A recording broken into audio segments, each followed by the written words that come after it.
A Gathering of Gargoyles by Meredith and Pierce. Chapter 9. The Suzerain. The heron led them through close woods, down dry ravines, and along shadowed paths. Ariel heard still the vampire's screams, the yelping of two gargoyles in the distance behind, and bit her lip in fear for them.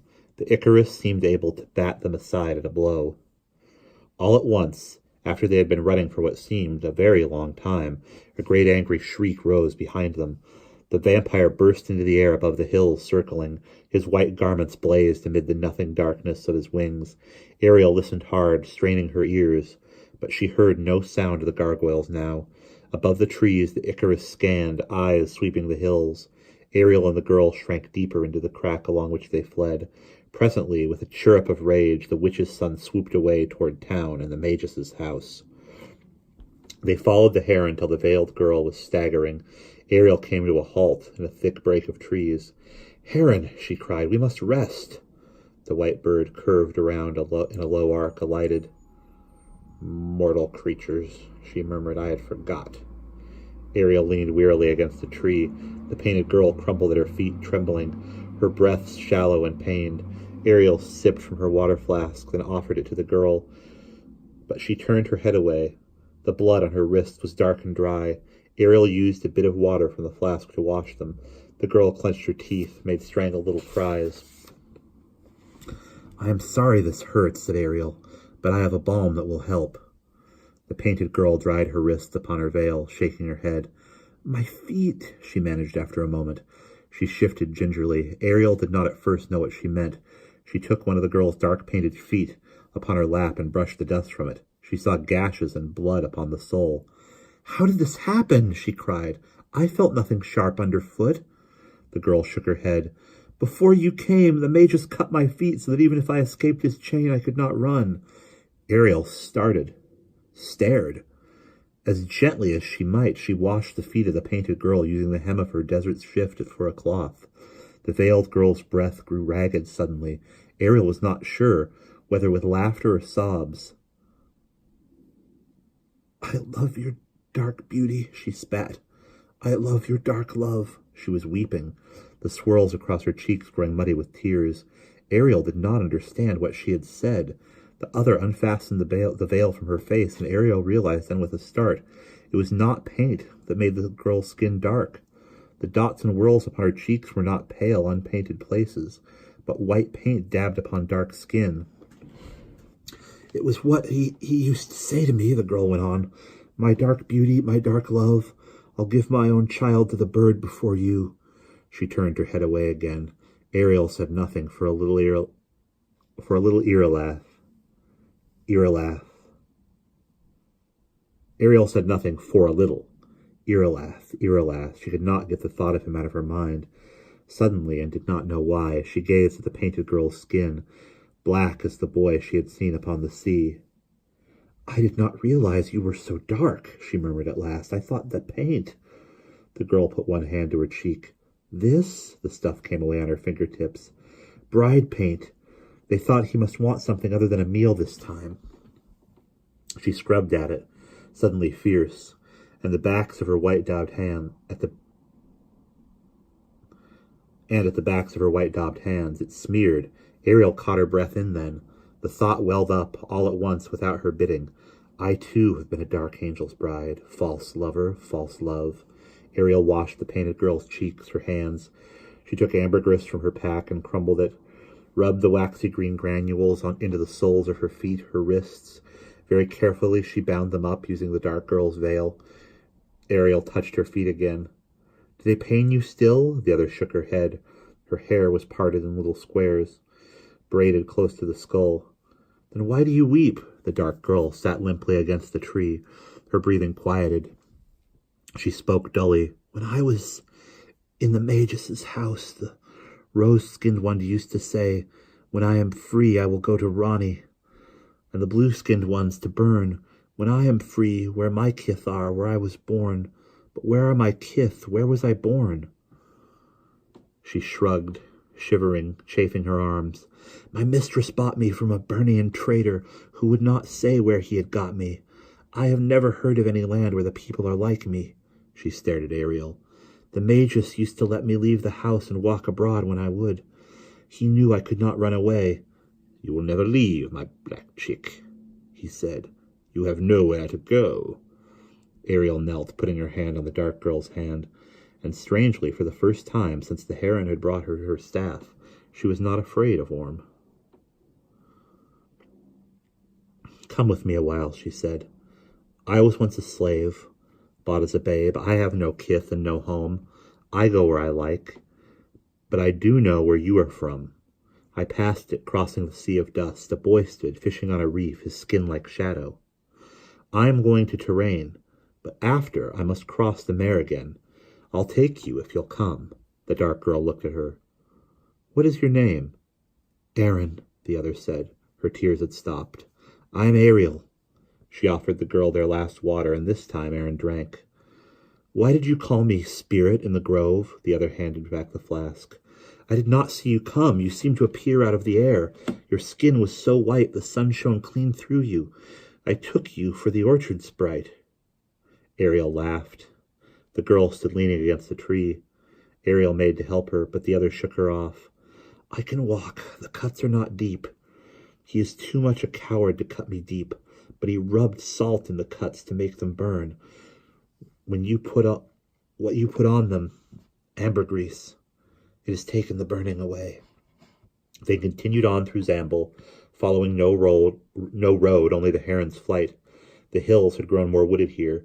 Not long into their second march, the two gargoyles overtook them. Ariel embraced them, laughing with relief. Tongues lolling from running, they fawned on her. They looked battered and disarrayed, but otherwise unharmed. Ariel stroked the winged one. It rubbed its head against her hand, made in its throat a thrumming sound like beetles' wings. She fed it the second of the apples from her pack, saving the seed, and watched some of its gauntness leave it. Catwing, she murmured, stroking its scabby chin. The air grew cooler as the fortnight rolled on. When Aaron and she slept, Ariel put the traveling cloak over them both. They had no water now and access to none, for they kept wide of cottages and towns, but Aaron showed Ariel where to find succulent night fruit, or wine sheath in flower, and how to cook the fresh-laid eggs of lizards and birds on red oven rock that held the heat of Solstar long into the night. Ariel sang Aaron tales when they camped. The ground they traveled seemed to be rising, the vegetation growing lusher. Fruit on the trees became more plentiful. The hollow reed grasses they sucked for moisture were fatter now with juice. The fortnight was nearly done when Ariel heard a gentle lapping sound. What is that? She said softly, halting. Aaron, playing with the dust shrimp, looked up. I hear nothing. Ariel took a few steps through the trees. The noise was faint, familiar. She could not think what it was. Aaron put the dust shrimp back on Ariel's sleeve. The white heron was nowhere to be seen. Both gargoyles had lifted their muzzles, testing the air. Ariel, too, now could smell it. Water, she murmured. Running water. The gargoyles bounded away through the underbrush. Ariel pushed forward through the foliage. She heard splashing ahead, stumbled into a clearing. A tiny pool lay before them, feeding a stream that spilled away among the trees. The gargoyles had flung themselves into the water. The heron alighted beside the channel. The gargoyles wrestled and nipped each other. Ariel and Aaron had to duck their spray. The dust shrimp hid from the wet in a fold of her garment. Ariel laid her things at wood's edge, slipped from her traveling cloak and shift. She waded into the pool.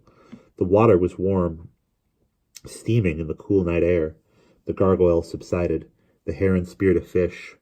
Aaron pulled off her travel-stained garb, knelt at the pool's edge, and cupped her hands. Ariel leaned back, let the water support her. Its taste was very slightly sweet. Earthshine fell blue, the starlight pale gray, but their light in the pool wavered yellow and white. Aaron came into the pool, and Ariel noticed for the first time that though she was very slender, her breast was not quite so flat as a boy's, her hips not quite so lean. They bathed in the still, bright, streaming water and drank. Ariel looked up suddenly. The gargoyles had long since clambered back onto the bank, shaken off now and lay sprawled there, one dozing, the other nibbling its matted fur. Above the lapping and soft plashing, Ariel heard a sound. Erin, lying back upon the water, opened her eyes. What is it? The noise had been so faint, distant, dying, it did not come again. Ariel shook her head. Nothing. It must have been wind among the trees. There was no wind. The night was still. Erin closed her eyes again, but Ariel stood a few moments listening. Nothing stirred. She came out of the pool, letting the cool air dry her. Then she dressed and sat toying with her bandolin. Presently there came another sound, louder, nearer than the first. A belling and bawling, like wounded kine. Then nothing, and suddenly much nearer, the breaking of brush. Grayling and Catwing bolted to their feet. The heron looked up. Even Erin, lying upon the water, had heard it. She stood. A gray beast came out of the trees across the pool. Its rib cage heaved. Its snorted breath curled, white upon the air. Its body had the shape of a skeletal calf. Its knobby limbs hoofed. A nest of horns tangled its brow. It did not seem to see them at first. Staggering, it pitched to its knees beside the pool and sucked at the water, straining against the brass collar encircling its throat. Ariel recognized it then. "Mooncalf!" she cried. The last of the 6 gargoyles she had tamed. The one that, even tame, had been so skittish. It was starving now, gaunt as bone. "Mooncalf!" she whispered. The gray beast started up, snorting, staring. Erin in the pool shrank back from it. It stood at wood's edge, head up, seemed on the verge of bolting. The grayling yipped, Catwing gave a throaty cry, and the gray beast's glazed eyes seemed to clear. Ariel reached into her pack, held out an apricot. The rich, pungent scent hung in the air. The mooncalf's nostrils flared. It forded the pool, swam past Erin without a sideward glance, folded its limbs before Ariel and lay down, let her take its thorny-crowned head in her arms. It ate the apricot and seemed to sleep, its gray eyes closed, its panting eased. The gauntness of its sides grew less. Ariel put up the seed and stroked the mooncalf's nose. Erin came out of the water, staring at the new beast and at Ariel, but the dark girl said nothing as she dried and dressed. Then of a sudden came another sound, a questing cry like the calling of horns. The mooncalf sprang to its feet and fled away through the trees. Without a sound, Grayling and Catwing followed. A party of horsemen came out of the trees. Their skin was pale amber, their horses were black. Footmen held leashes of lithe, dappled hounds. Ariel started. She had never seen horses that had no wings. One rider, the foremost, rode forward a few paces, raising one hand to keep the others back. He made the footmen still the yelping and baying of their dogs. He wore a turban upon his head, like the women of Isterness. "Ho, what's this?" he said, gazing at Ariel. "We have been hunting the grey neat this long fortnight, but it is other quarry we have found. Maid, you are a brave one, to be abroad in these parts all alone." His words puzzled her. "Why do you call me alone?" she asked. Erin knelt in the grass beside Ariel. The horseman glanced at her. He smiled. "One unarmed boy would do you little good against brigands, maid." Erin said nothing. Ariel said, "Is Zamble a country of brigands like Bern? If so, you are the first that I have met." The horsemen behind him glanced at one another, but their leader merely threw back his head with a laugh. "Zamble," he said. "Do you take this for Zamble, that waterless bone?" "Have we come into terrain, then?" said Ariel, startled, though the woods were like nothing she had ever seen in terrain. The rider smiled. "Terrain lies west of here. You have come too far north if you meant to cross over from Zamble. This is Purs." The horseman reined his champing horse. Again he was laughing at her. "And as for brigands, maid, I spoke in jest. There are none such in my land." And we'll pause there.